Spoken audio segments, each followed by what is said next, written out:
All right. Well, thank you all for coming today. This is our the Livingston Parish Library Strategic Plan meeting. This is our second of 6 community meetings that we have over the next several weeks, just to kind of get public input on the direction of the library. As many of you know, we just had the millage renewed in last November, so that secured our funding for the next 10 years. So now we're just trying to figure out what we want to do with that, what you, the community, want us to do with that. So these are very informal meetings, so if you have any questions, just feel free to raise your hand, ask. You know, this is not going to be anything too serious, but this is different than your regular board meetings. We want to be able to answer any questions that people may have. So just a quick overview, just going through what this PowerPoint is going to be. This is the purpose of a strategic plan, then the process, then our current mission and vision statements, and then some quick facts and statistics on the library system, and then potential projects and services that we're thinking about doing that we'd like to have the public's input on what we should do. And then, like I said, public input is the last thing. So first of all, what is a strategic plan? I didn't really know what this was before I got involved with the library, but it is a plan it's a formal document that records the direction of an organization, in our case, the library. So this is something where we'll record our mission and vision statements, and then any other, our values, long-term goals, more of our practical goals, like potential, say branch expansion, that sort of thing. But this is where we put all of that down, and it will be a board-approved document that once the board approves it and finalizes it, then it will be what kind of our, as the next slide says, it'll be our roadmap just to get to where we want to go. Because ultimately the goal is to provide our citizens with high quality, accessible services in the most fiscally responsible way. All right, so the process, we've had internal meetings with library staff just to kind of see how we should go about this. The next thing we did were some studies. We did a demographic study of Livingston Parish, and we've also done some surveying, and that's part of the canvassing the public. We have a survey out right now, so we have a QR code over there, and it'll be up here at the end of this presentation if you want to do that, if you haven't done it yet. Then we have community meetings like we have right now, and then the implementation. So the current mission and vision statements, these were implemented by the previous administration and approved by previous board members. And that the mission is to provide all community members with the resources and programs necessary to fulfill their informational, educational, recreational, and cultural needs.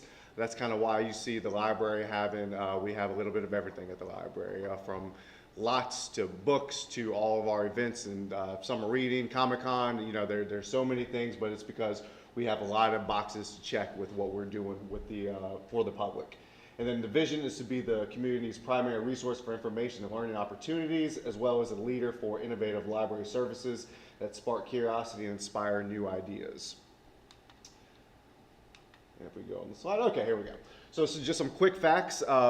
The library, we serve a parish of 150,000 residents. That's the 9th largest service area among 67 library systems in the state.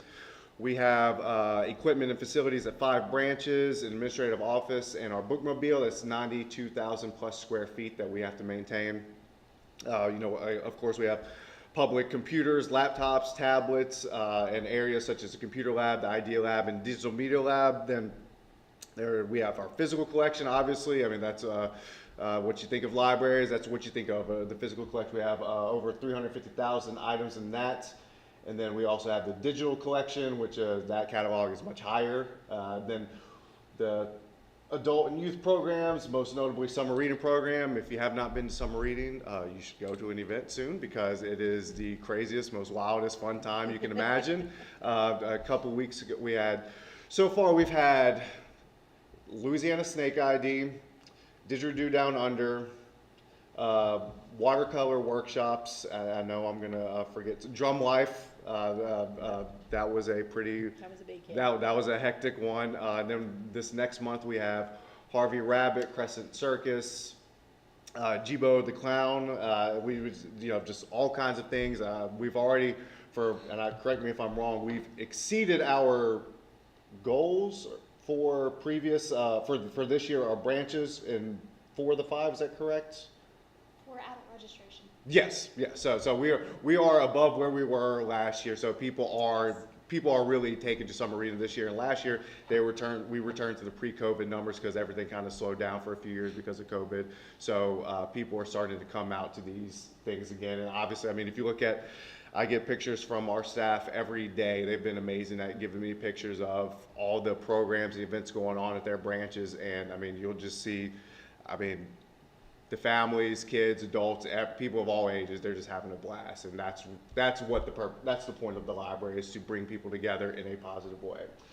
The community events, talked about some of them. Comic-Con Book Festival, as some of y'all know, those were the previous two events. Those are the biggest ones we've ever had, and we're hoping to keep beating that every year. So we'll see how. We're already planning for this year's, we're in the process for this year's book festival. So I mean, it's not something that is thrown together in a day. That is Kyla Robertson, our head of community engagement, kind of directing all of us and pointing us where we need to go, and it all coming together for just an incredible event. So so that'll be November 9th this year. So if you're never been before, you should definitely come, because it's a fun time. And then we have nearly 100 employees in the system, and most of the employees live in this parish too. So that's something that we always like to point out. This is very much a community library system. All right, budget breakdown. For some people, this is what they want to know about. So for this year, the expenses for the library system are $6.7 million. The revenue is just over $6.9 million this year. So this is kind of the breakdown. Obviously, like any entity, salaries and benefits are the overwhelming majority of your expense. For us, that's of our total expenses, that's 59% of our expenses go to salary and benefits. But actually, compared to the state average, that's less. The state average for library systems is 63% of their expenses goes to salaries and benefits. So we're actually a little less than the state average in that. But collection, these are all things that people might not necessarily think about when they think of the library, but especially stuff such as maintenance and repairs, capital outlay, utilities. That's $253K. I mean, one of our branches, what would you say the Denham Springs Walker branch was? During the summer, the June, July, August, September bills can run over $6,000 a month.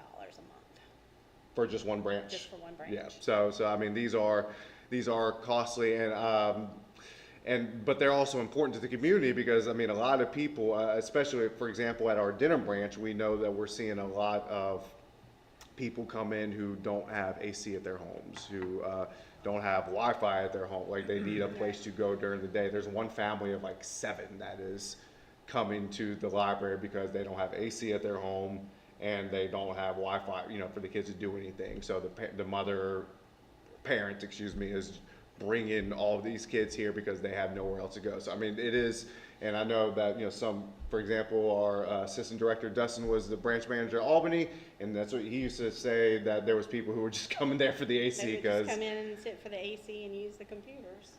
So those are so that's kind of a breakdown of the expenses. So let's go to the next slide, if this will go.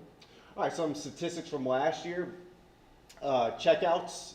Last year we had over 515,000 checkouts. Of that, was almost 150,000 were e-content checkouts, such as your e-books, e-audiobooks, that sort of thing. Visitors, we had almost 300,000 visitors in the libraries last year. Database usage, that's the one that I was unaware of until later. I wanted to add that because we have 40-ish databases on our website, and there was 120,000 people, or 120,000 uses last year of those databases. So I mean, those for some people. I mean, I just started using the A to Z Food America recipe one because I've started cooking at home. So that's the one that I use a lot. But there's all kinds of stuff, especially for school. We have a lot of educational ones.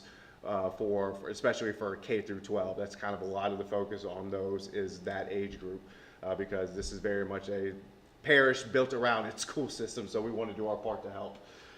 Then events, we had over 1,100 last year with 48,000 in attendance. So I feel like this year we'll probably beat those numbers again. Yep. So it keeps going up, but that's because people want it. Impact study, we talked about this a little bit earlier this year, but the Southeastern Business Research Center did a study of the economic benefits of the library system in this parish, and they concluded that the benefits were significantly greater than the cost to operate the system. Just a few quick things. 2.55 million is what they estimated that the local economic activity just from having the library system in this parish. So that's from the salaries that the employees receive and them therefore going and spending their money to the cost just to do business. Like we said, $8,000 a month for utilities. Those companies are, those are local companies getting that money. So I mean, there is money going into the local economy because of the library. 8.1 million just from those 515,000 checkouts, because those are things that people don't have to buy themselves. But those costs are going up as well. That's something that all libraries are kind of dealing with right now, is especially for e-content, is those costs are rising. But that's stuff that people don't have to buy. I'm someone who uses. I haven't checked out a physical book in a long time, but I use ebooks pretty much every week. I'm checking out a new ebook, and that saves that alone. I mean, those ebooks can cost some money. Those audiobooks can cost, I haven't bought an e-audio book. $30 a piece. $30 a piece, and some people might listen to 2 or 3 at a time. So I mean, that's money that you don't have to spend. So looking ahead, so the potential projects and services that are just being, nothing is set in stone, obviously. That's the board's final decision, but we are just things that we have to just consider as this parish keeps growing. So some of the physical expansion options would be a new branch in a populated area, satellite branches in more rural country areas, partnering with an outside entity for a branch attached to an activity center. That's something that we hear a lot from. Obviously people want, people would love to see new branches and stuff like that, but the activity center is the one that we hear a lot of, because there's a lot of performing arts studios in this parish, but they all have to travel outside of the parish to do their recitals, plays, that sort of stuff, and they're paying a lot of money to go do that outside the parish. So that's something that a lot of them have come to our director Michelle about, is they want to see something like that inside the parish to where they wouldn't have to travel as far. And I mean, when you really think about it, that goes back to that economic activity. People are, you have people going to Baton Rouge to go do their plays and stuff. Where are they going to eat right after those plays are done? They're going to eat at a restaurant in Baton Rouge. They're not going to come here, or they're going to be there and do that. If we get people who are coming here, that just boosts that economic activity. And then who knows, maybe we also, thing we've talked about is maybe we start attracting people in Baton Rouge to come here. So I mean, it's just it's just stuff that we're just ideas that we want to investigate further, just to see what would be the most sensible for us. Expanding and renovating existing branches. Other than the Denham branch in 2017, no other branches had a major renovation or upgrade since 2012 when the last branch opened. So some of these branches are about to. This branch opened, the main branch we're in Livingston opened in 2012. The other 4 branches were opened between 2006 and 2007. So they're pushing 20 years old, and that's when we go back to that maintenance and repairs stuff. That's where that money will start probably going up, because as time goes on, you have to repair, you have to maintain, and that gets very costly at times. And at some point too, you're not even just repairing it, you're having to replace it completely, because the technology has advanced to the point where they can't replace it. There are no replacement parts. So you're now replacing the whole system, or you're replacing whatever, because there's no repair agreement. All right, so that's physical expansion. Outreach, this is pretty simple. Buying a second bookmobile, that's something that we hear a lot. Right now we have one bookmobile that does about 300 stops a year, is that correct? Yeah, about 300 stops a year. And it's having to go, it could go to a daycare in the afternoon and then go to a retirement home in the afternoon, or in the morning. I got that backwards, but you know what I mean. It's hitting all types of age groups. the goal would be, or the ideal goal would be to purchase a second bookmobile to where you could separate it, have one dedicated towards for children and one dedicated for adults, retirement community, that sort of thing. So that is one idea that there is. And then another one is creating a garage office to house our outreach vehicles and staff. Right now they operate out of the back of this building. It gets quite clustered back there. Quite tight. So that's one thing. And then another option would be just to maybe purchase more vans, expand outreach that way while keeping the one bookmobile. One thing I forgot to mention in this, though, going back to physical expansion, were book lockers. That's something that is being discussed more, and that's basically, it would be, the best way to describe it is a vending machine type thing. No, well, it's Or more, maybe I'm wrong. it's like a kiosk, or more like an Amazon locker, where they make a request for a book, a hold. We would have it would either be part of outreach, or we would have another like maybe our delivery guy would become the person that takes those to the different book lockers that are in different strategic places throughout the parish, and they put them in there. It's safe, it's secure. A lot of places use them now, and they would either get a code, or maybe there was some way to scan whichever way would go with it, scan their card. They can open their locker, take out their book, and go on their way. And that way, if the library's closed, if they are always walking in the park at North Park, we could put one somewhere around Pards, and they know that in that afternoon they'll be there, they can get it from there or whatever. So, and they're movable, so if it doesn't work out, we can move them to a different location. So they're cost efficient. They are expensive for the initial setup for the software, but it doesn't cost as much as building a new branch. So service hours, that's another one. I mean, just to see what people want. Would they rather us open and close earlier, open and close later, or expand our evening Saturday hours, even if that means closing on a weekday to offset staffing? He said right now it's kind of difficult to make many changes like that, just because right now we're still technically understaffed. It got very low last year. I mean, it has been rebuilding, but we're still technically understaffed. So that's kind of one that is a little trickier to do, but still something to see, like what the public would want us to do. Then physical collection, just some basic things, increasing the number of physical books for all ages, or the number of copies of popular books to shorten the holds list. Sometimes with those really popular ones, the holds list can go on for a while, so that's something that a lot of people would like to see. Expanding lots, that's our Library of Things collections, to include more learning kits, board games, cultural passes, etc., or increasing the number of DVDs and Blu-rays for all ages. So these are just some things that we would like to hear the public's opinion on. And then digital collection, expanding our selections for ebooks and e-audiobooks through Cloud Library, Hoopla, and Libby, increasing the number of checkouts that you can have, or increasing the number of databases that we have. Like I said, we have about 42, I think the number is, databases that we have, but those databases are also expensive. So it comes down to which ones would the public want to see, because I mean if they want to see it, then we should offer that to them. So that's really what that's one of the things. So on the survey we do have a list of like what type of databases you would like to see. So if you get to fill out that survey, that's where you can let us know what you think on that. And then increasing streaming for music and movies. The community engagement. Offering more programs targeting specific age groups, such as elementary teens, 20-year-olds, or senior citizens, offering more programs targeting all ages and families, and then acquiring additional space to expand large community events such as Book Festival and Comic-Con.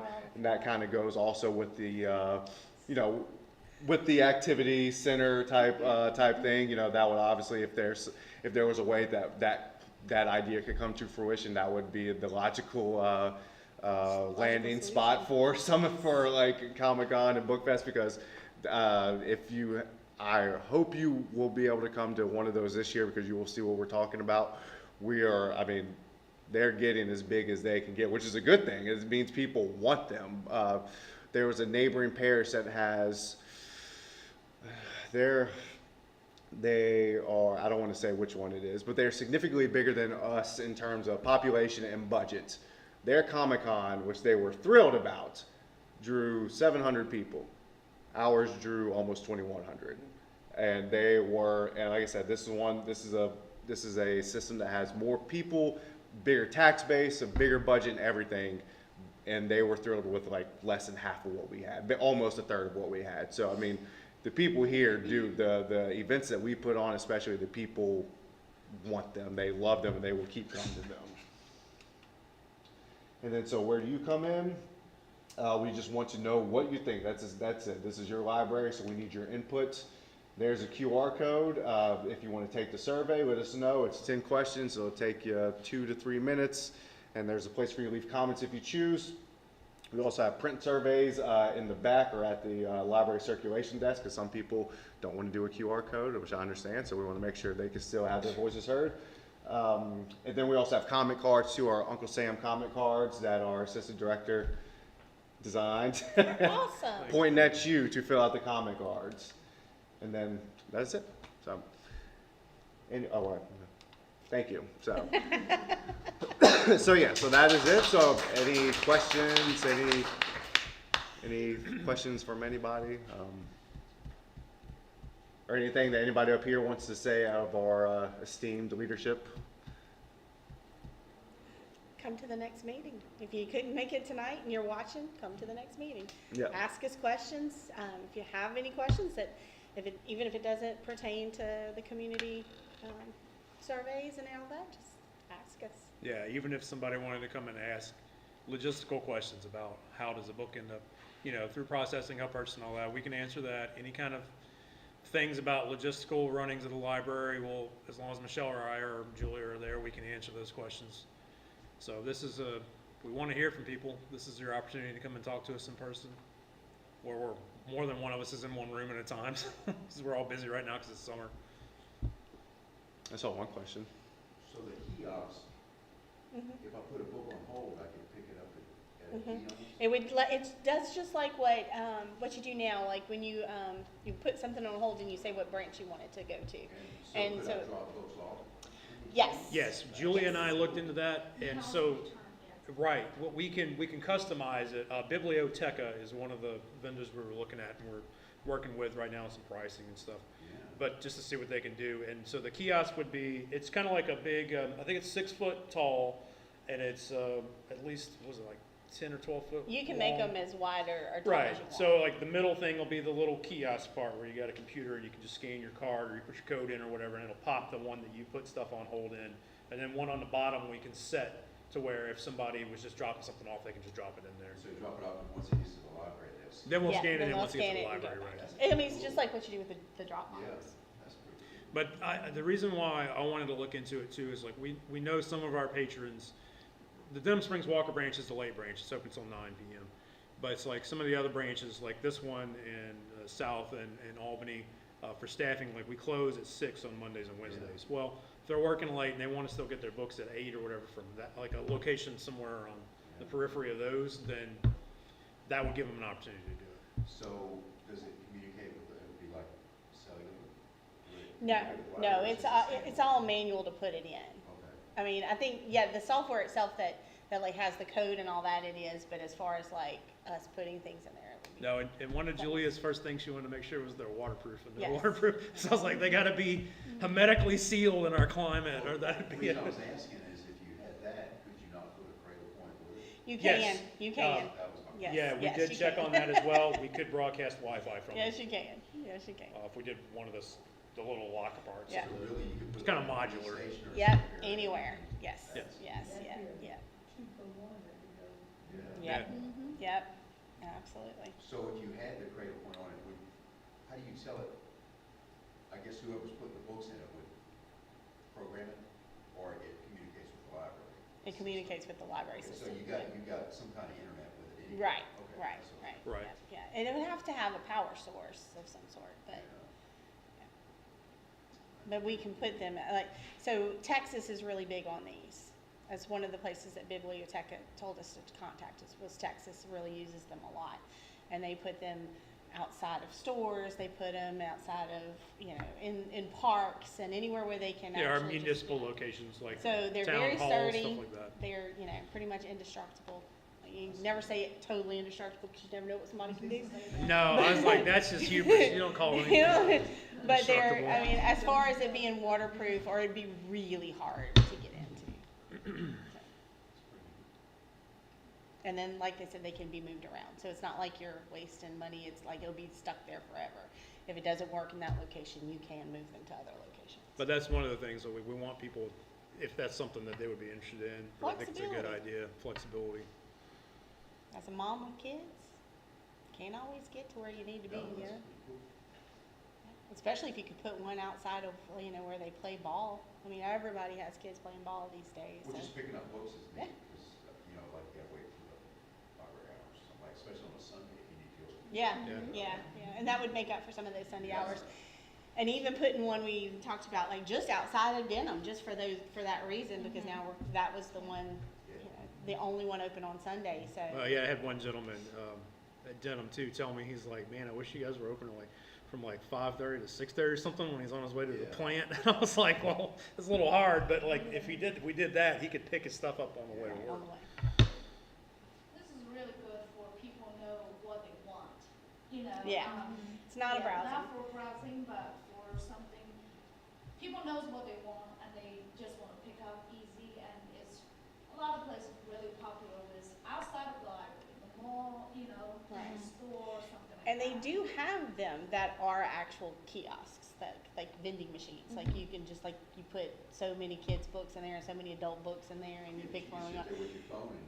Yeah, but you never know, you know, it would be randomly stocked, and then, Well, I it's, didn't realize though, tell me if I got this wrong, I was on the page one time and it said what's new, like new Mhm. books. I was like, oh wow, so I actually found a book, it was in the new list. Yeah, we have new carousels that run across with the stuff on there.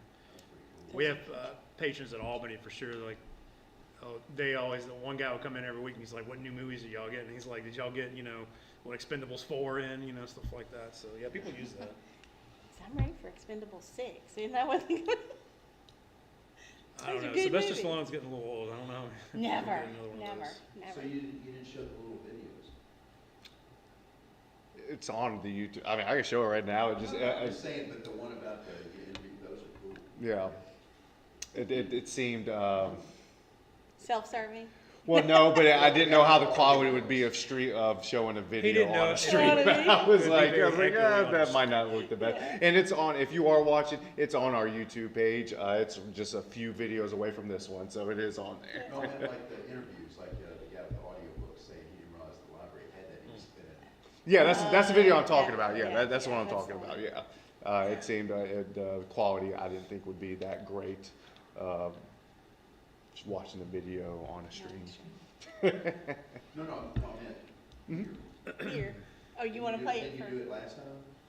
Yeah. No, you Yeah. don't play it now, I was just saying you did it last time, but that was cool, if y'all need to promote that. We need to, yeah, more of those, and we have some more of those coming, like, you know, why people use the library, what does it mean to you, kind of things coming. Got lots of those Well, like stories. that, the story you just said about, you know, you don't have to say who it is, but families using the library Mhm. because of AC, but Yeah. you say it better. Well, and that was something that, like, you know, with hurricane season coming and, talking to the Office of Homeland Security and trying to coordinate some things with them, that was one of the things we talked about was, you know, would you just be a cooling site so people could come in and sit, and I said, well, yeah, we already do that, really.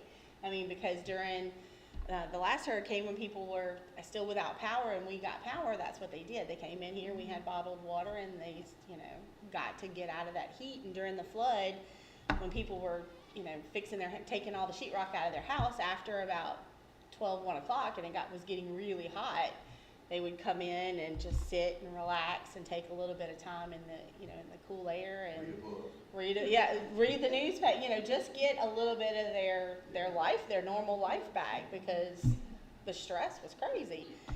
And we did that. That was a big part of this library system, and that people, especially during the flood, after it happened, people were calling us because our branches didn't flood, so we were coming in And people were calling and saying, are y'all okay? Or the library's good, you know, or showing up at the doors just to make sure that we were okay and the No, and libraries were here. We opened up the Denham Springs Walker branch as soon as, I think it was actually literally Like, the 48 hours after the flood. The previous director had called some of us. We found out a cadre of the staff that didn't flood. I was lucky enough to not flood.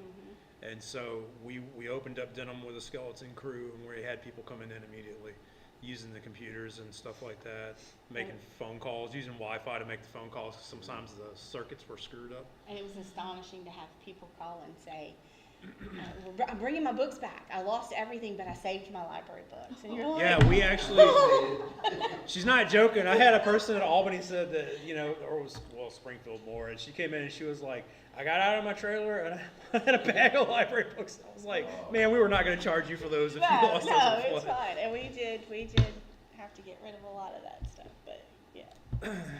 I appreciate the effort that some Yeah. of our patrons went through to save some of our Absolutely. stuff. Anything else? Any other questions, comments, suggestions? I think y'all are doing a fabulous job. Thank you. We're trying. All right, well, thank you all for tuning in. Like I said, the next, what's your question? I have one thing, one comment.